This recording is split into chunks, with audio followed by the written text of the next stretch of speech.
کہیں کو بخ دے کے آزمایا گیا، کہیں کو خوف کے ذریعے آزمایا گیا،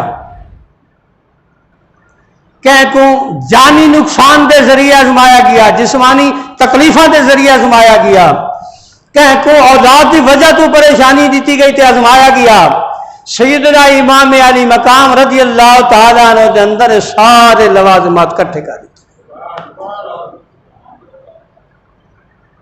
بجت وقت۔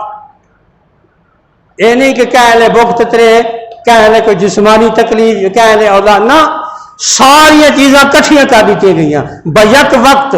خوف بھی ہے، بیک وقت جسمانی تکلیف بھی ہے، اولاد کے سامنے قتل و شہادت بھی ہیں، اور ترے جانے تو پانی بند ہے، کھانا ہی بند ہے، یہ سارا معاملہ۔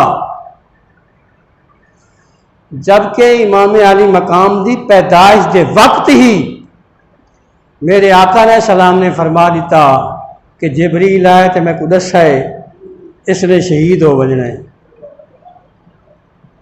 پیدائش دے وقت ہی دسا دیتا گیا، جگہ دا تعین بھی دے دیتا گیا فلانی جگہ تے، اور اتو دی مٹی بھی آ کے دے دیتی گئی۔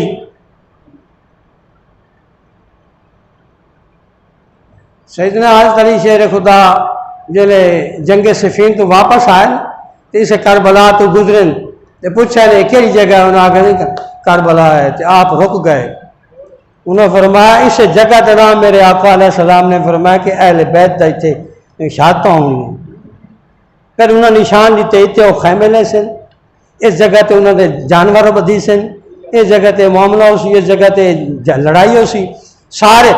اور فرمایا کہ او لوگ جڑے اہل بیت دے افراد تے شہید ہو سن وہ بغیر حساب دے جنت وچ ویسے، وہ جماعت بغیر حساب دے جنت